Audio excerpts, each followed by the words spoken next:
Dear friends, when I was 3 to 4 years old, my father used to take me on walks around his parish in Hampshire. Our favourite was the one to Baddesley Bridge, where we would scramble up the embankment and walk along the line. No one ever turned us away. The plate layers knew my father and were happy to talk to him about their work, which they took great pride in.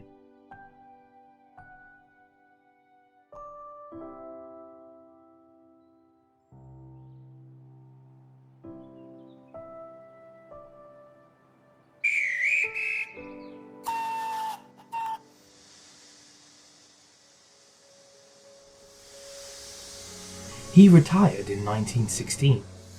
We left Hampshire and settled at Box in Wiltshire.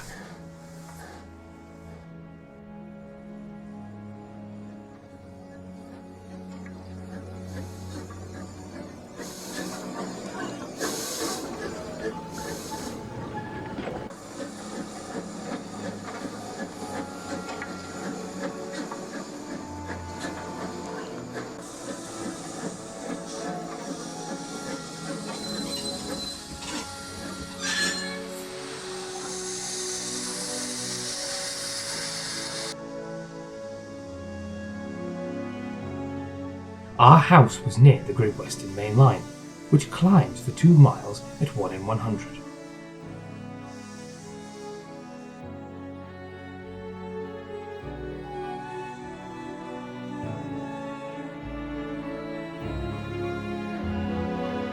A tank engine was kept at Box Station, part of whose duties was to help goods trains up the incline. Lying in bed at night, I would hear both engines snorting up the grade and imagine, in their puffings and pantings, the conversation they were having with each other.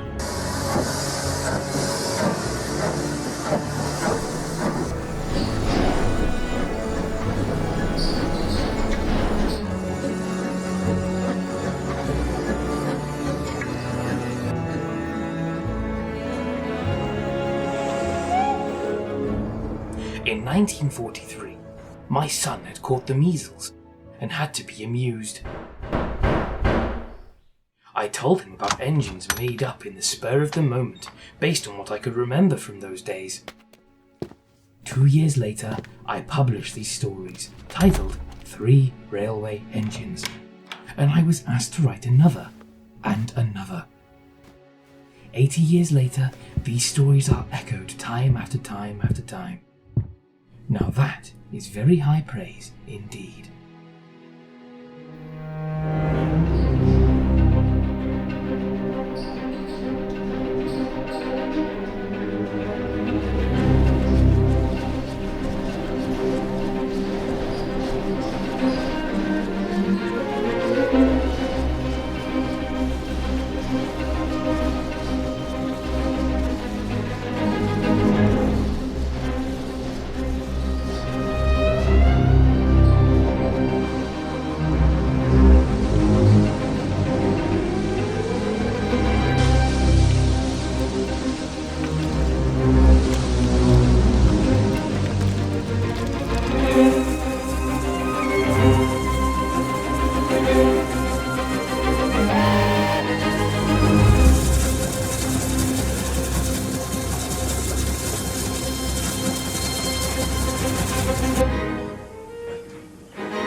Once upon a time, there was a little engine called Edward.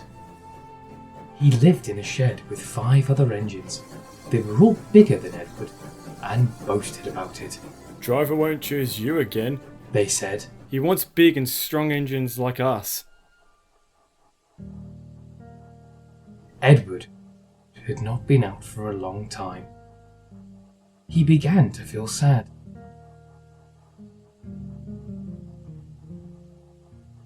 Just then, the driver and fireman came along to start work. The driver looked at Edward. Why are you sad? He asked. Would you like to come out today? Yes, please, said Edward. So the fireman lit the fire and made a nice lot of steam. Then the driver pulled the lever and Edward puffed away.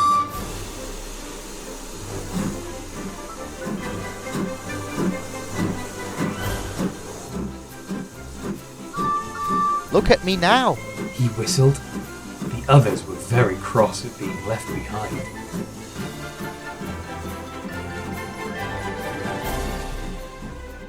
Away went Edward to get some coaches.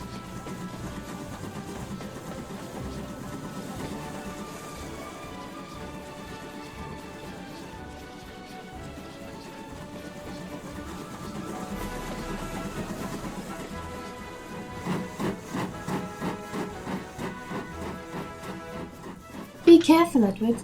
Don't bump and bang us like the other engines do. So Edward came up to the coaches, very, very gently, and the shunter fastened the coupling. Thank you, Edward. That was kind. We are glad you are taking us today, said the coaches. Then they went to the station where the people were waiting.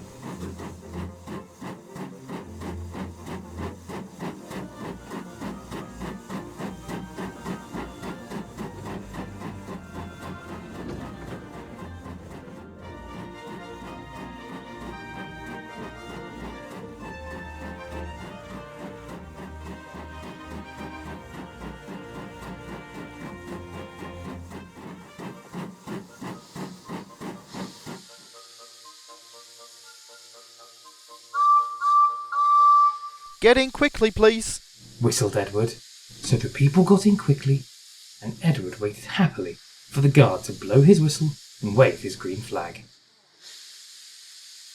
He waited, and waited, and there was no whistle, no green flag. Where is that guard? Edward was getting anxious. The driver and fireman asked the station master.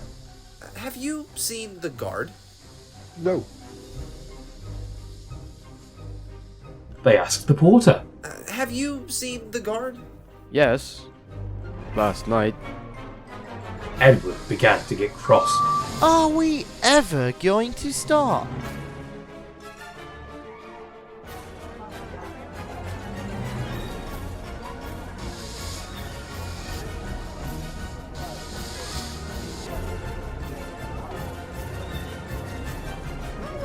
Just then, a little boy shouted. Look! Here he comes!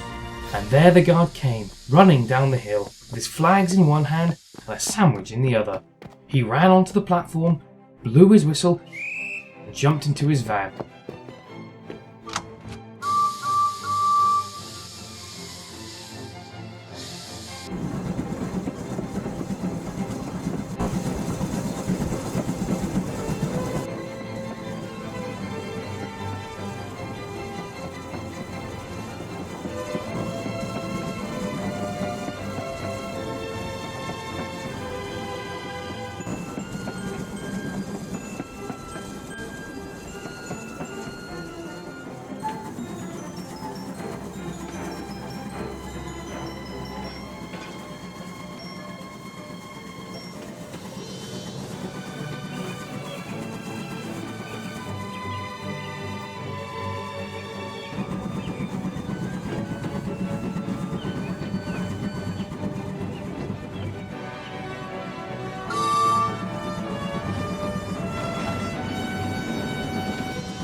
He did have a happy day.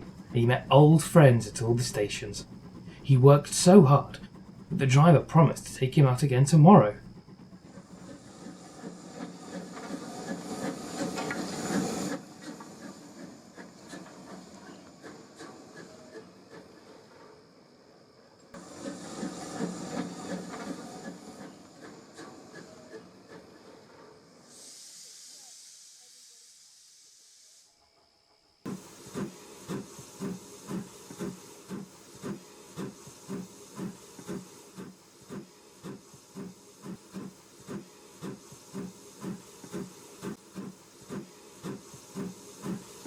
Hello.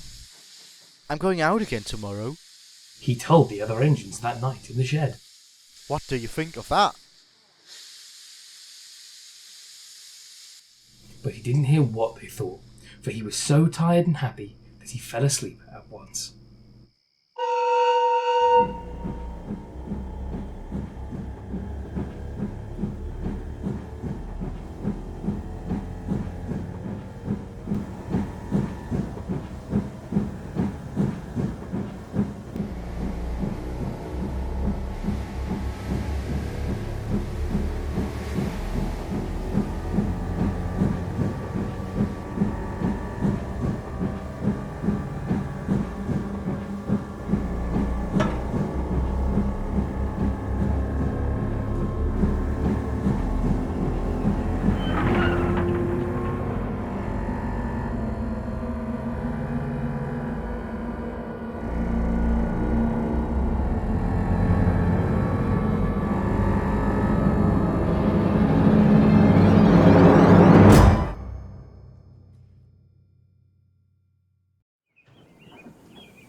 One of the engines in Edward's shed was called Gordon. He was very big and very proud. You watch me this afternoon, little Edward, He boasted. as I rush through with the express. That will be a pleasant sight for you. Just then, his driver pulled the lever. Whoa! Goodbye, little Edward. Said Gordon as he puffed away. Look out for me this afternoon.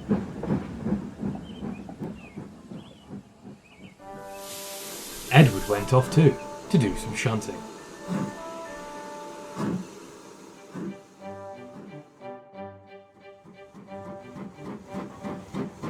Edward liked shunting. It was fun playing with trucks.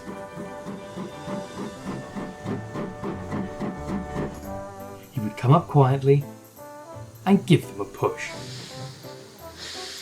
Oh, wait, Edward. Screamed the trucks. Then he would stop, and the silly trucks would go bump into each other. They cried again. Edward pushed them until they were running nicely. And when they weren't expecting it, he would stop. One of them would be sure to run onto another line. Edward played till there were no more trucks. Then he stopped to rest. Presently, he heard a whistle.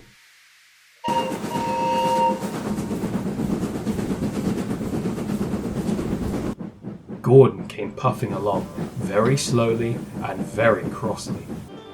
Instead of nice shining coaches, he was pulling a lot of dirty coal trucks. A goods train, a goods train, a goods train. The shame of it, the shame of it, oh, the shame of it. He grumbled. He went through with the trucks clattering and banging behind him. Edward laughed and went to find some more trucks.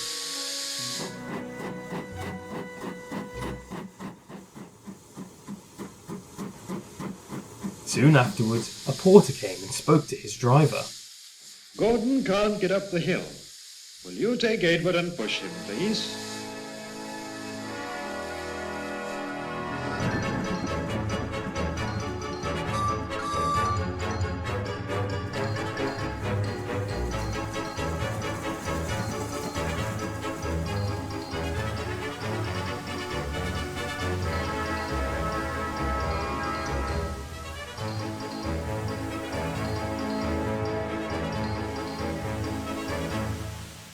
They found Gordon halfway up the hill and very cross. His driver and fireman were talking to him severely. You're not trying, Gordon. You're not trying at all. I can't do it, Said Gordon. The noisy trucks hold an engine back so. If they were coaches now, clean, sensible things that come quietly, that would be different. Edward's driver came up. We've come to push. No use at all. He said. You just wait and see. Said Edward's driver. They brought the train back to the bottom of the hill.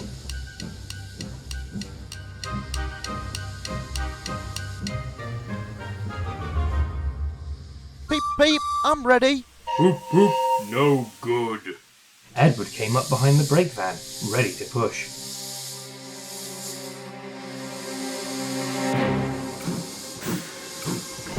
The guard blew his whistle, and they pulled and pushed as hard as they could.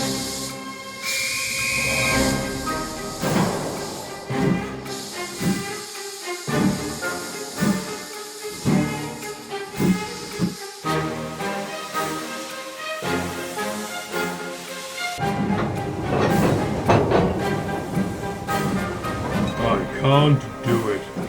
I can't do it. I can't do it. Puffed Gordon. I will do it. I will do it. I will do it. I can't do it. I will do it. I can't will do it. I can't will do it. They puffed together. Edward pushed and puffed and pushed as hard as he ever could. And almost before he realised it, Gordon found himself at the top of the hill.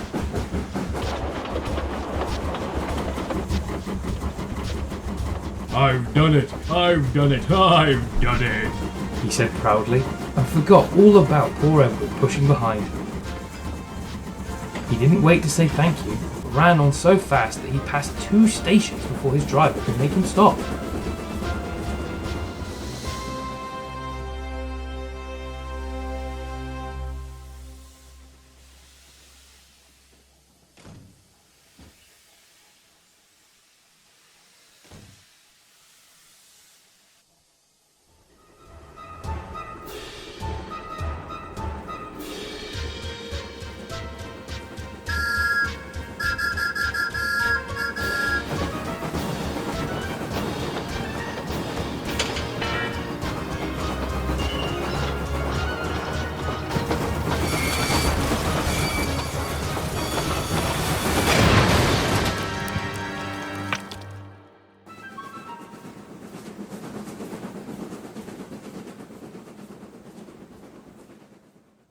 Edward had pushed so hard that when he got to the top, he'd run out of breath. He ran to the station.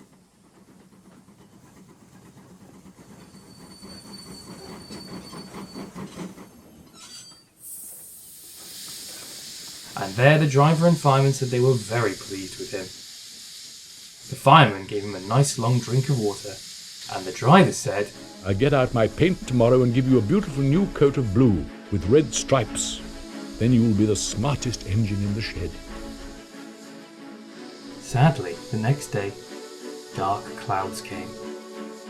Most engines didn't mind the strain. However,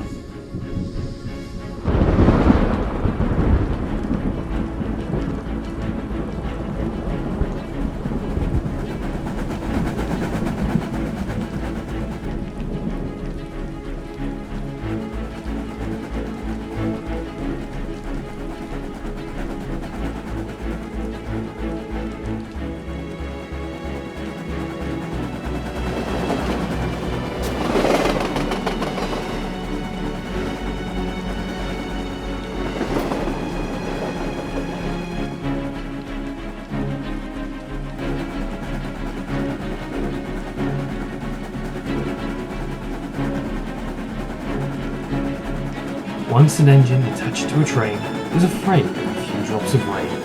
It went into a tunnel, squeaked through its funnel, and never came out again.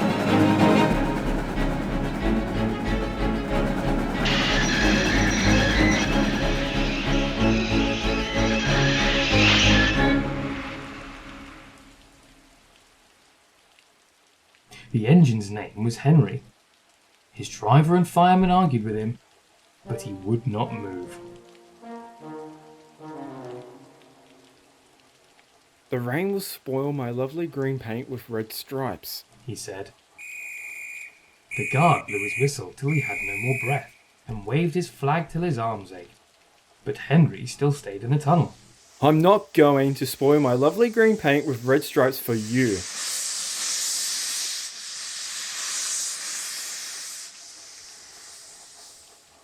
The passengers came and argued too, but Henry would not move.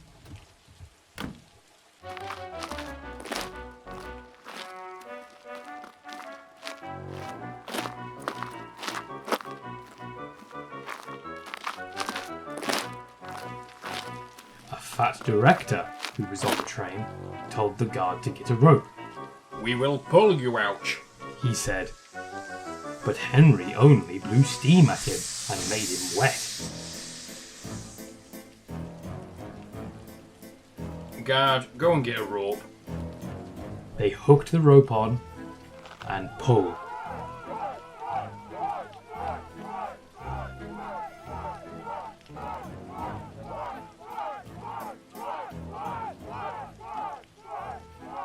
Except the fat director. My doctor has forbidden me to pull. They pulled and pulled and pulled. Henry still stayed in the tunnel. Then they tried pushing from the other end. The fat director said, 1, 2, 3, push. but did not help. Oh, my doctor has forbidden me to push. They pushed and pushed and pushed and pushed, but still Henry stayed in the tunnel. At last, another train came. The guard waved his red flag and stopped it. 2 engine drivers, the 2 firemen, and the 2 guards went and argued with Henry. Hey Henry, look! It has stopped raining. Yes, but it will begin soon. And what will become of my green paint with red stripes then? Said Henry. So they brought the other engine up. 1, 2, 3, push! And it pushed and puffed and pushed and puffed as hard as it ever could.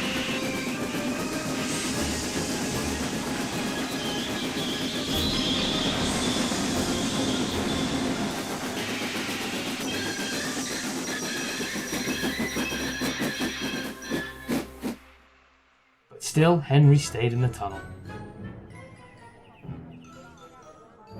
So they gave up. We shall take away your rails. We shall leave you here for always and always and always.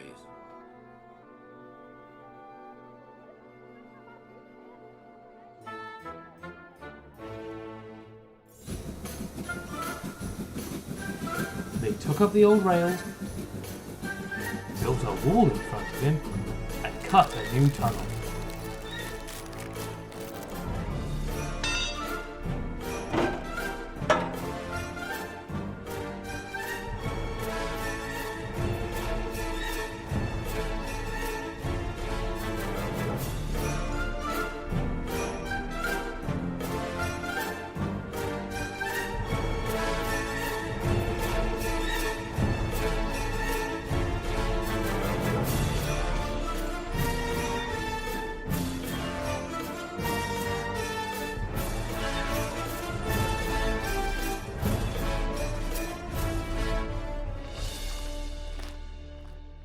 Now Henry can't get out. The days slowly passed, and he watches the trains rushing through the new tunnel. Edward and Gordon often went through the tunnel. Edward would say, Beep beep, hello.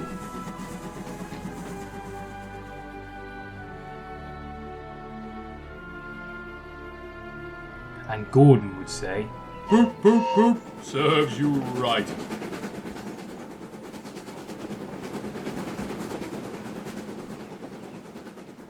Poor Henry had no steam left to answer.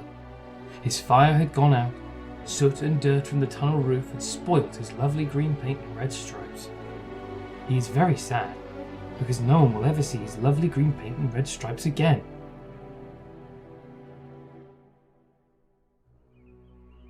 But I think he deserves it. Don't you?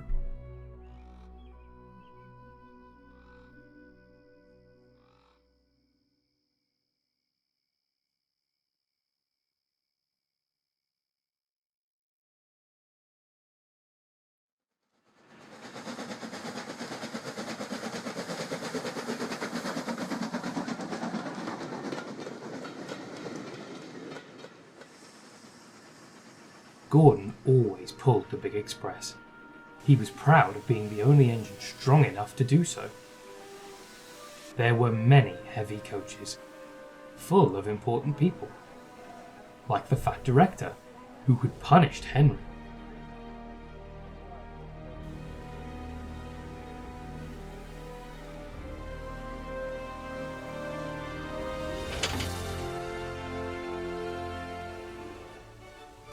Gordon was seeing how fast he could go.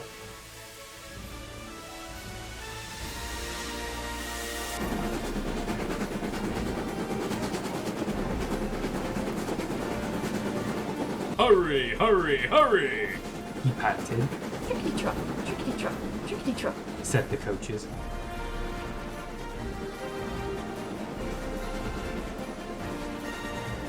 Gordon could see Henry's tunnel in front. In a minute, I'll poop at Henry and rush through and out into the open again. Closer and closer he came. He was almost there when...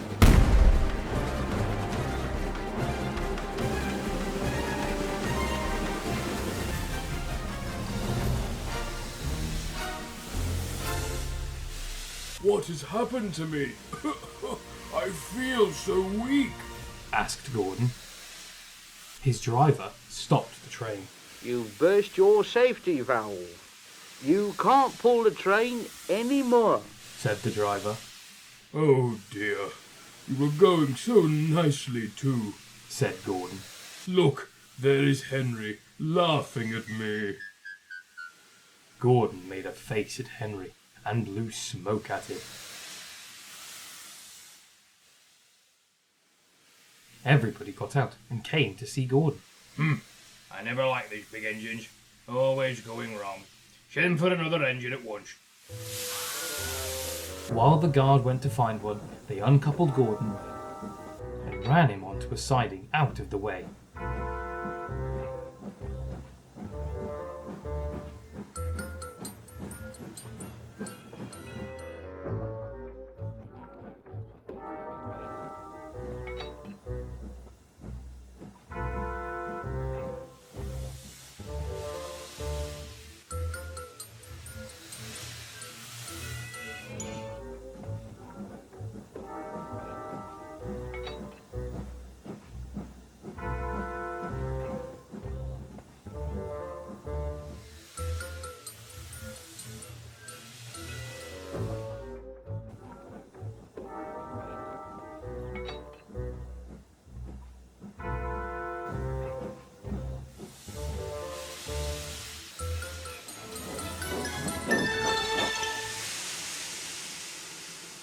The only engine left in the shed was Edward.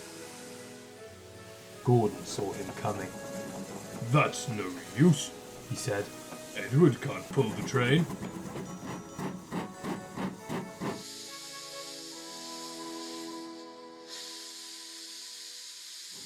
Edward puffed and pulled and pulled and puffed. But he couldn't move the heavy coaches. I told you so, said Gordon rudely. Why not let Henry try? Yes, I will. Will you help pull this train, Henry?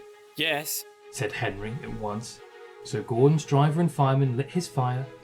Some plate layers broke down the wall, and when he had steam up, Henry puffed out. You better have a run to ease your joints and find a turn table. He was dirty, his boiler was black, and he was covered with cobwebs. Oh, I'm stiff. Oh, I'm stiff. He groaned. Henry came back feeling better, and they put him in front.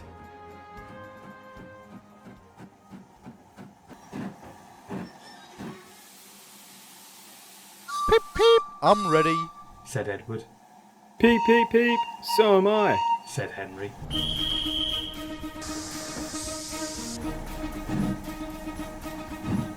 Pull hard, pull hard. Puffed Edward. We will do it. We will do it. We will do it. Push harder. We'll do it. Push harder. We'll do it. Puffed Henry. We've done it together. We've done it together. We've done it together. They puffed together. The heavy coaches jerked and began to move, slowly at first, then faster and faster, You've done it, hooray! You've done it, hooray! You've done it, hooray! sang the coaches. All the passengers were excited.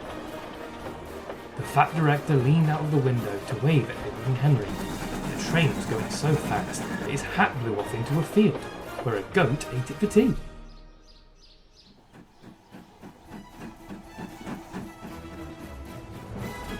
They never stopped until they came to the big station at the end of the line. The passengers all got out and said, Thank you.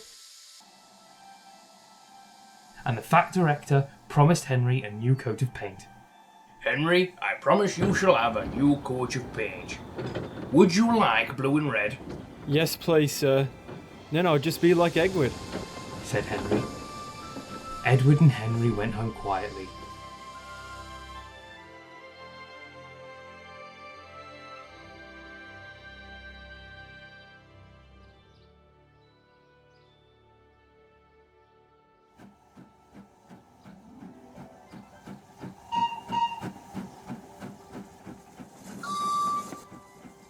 And on their way helped Gordon back to the shed.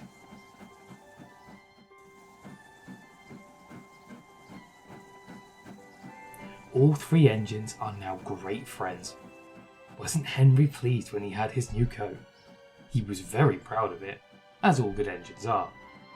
But he doesn't mind the rain now, because he knows that the best way to keep his paint dry is to not run into tunnels, but to ask his driver to rub him down when the day's work is over.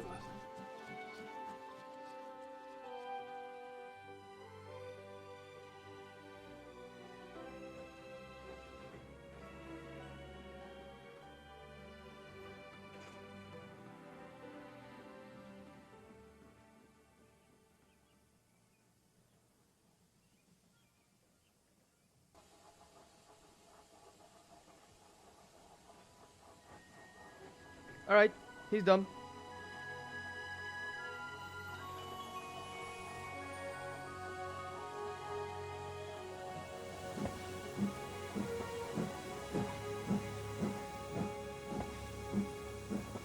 That blue does suit you well, Henry, said Edward. Oh, indeed. Now you resemble a true Northwesterner. One might say you look as grand as me. I'm not too sure about that. Puffed Henry. I'm not as fat as you. Anyhow. It is nice to be back home. It's really what an engine needs. And you returned just in time, said Edward. You won't have to shunt your own coaches anymore. Henry and Gordon stared at Edward with a stunned yet blank expression. A tank engine will join the railway, he continued.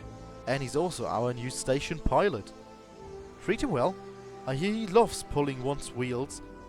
As long as us three stick together like we have today, wheezed Gordon. No tank engine will get the best of us.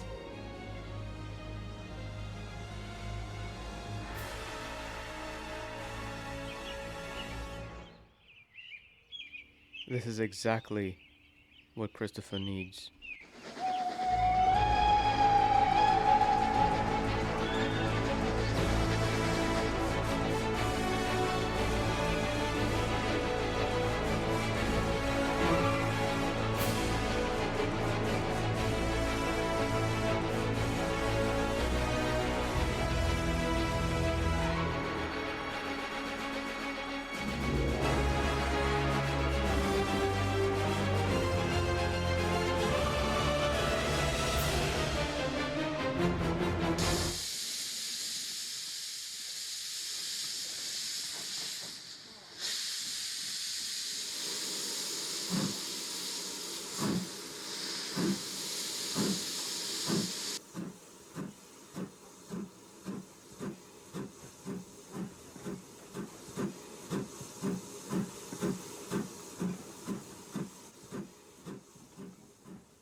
Hello, Thomas. How are things?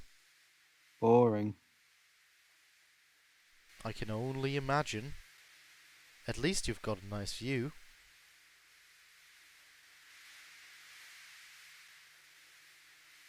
The workman told me you're back shunting tomorrow. Sadly not. And why's that? They want me to return to the main line. Never thought I'd see the day. This could be your chance to see the world. I don't want to see the world. I want to stay in service, doing my job, hauling coaches and trucks to where they belong. You know, being stuck in that shed as long as I have, I thought I'd never see the light of day from the outside.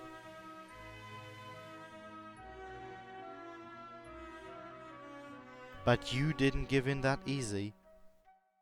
Maybe today's the day, Edward.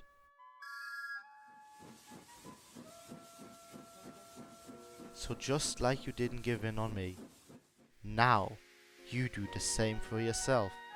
And think of the many possibilities waiting outside the station.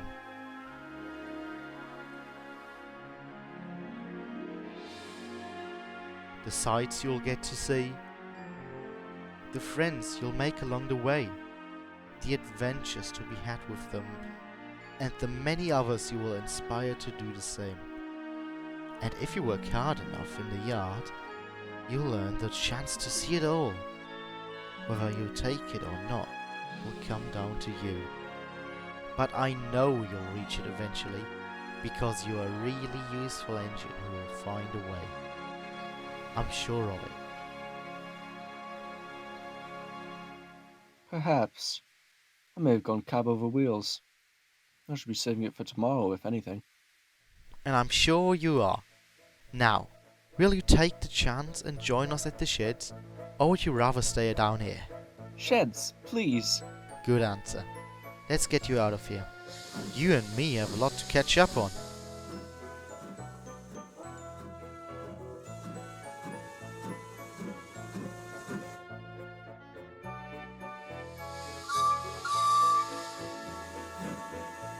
Have I told you that Jordan got stuck on the hill? No? How did he manage to do that? Well, it's quite funny, you see.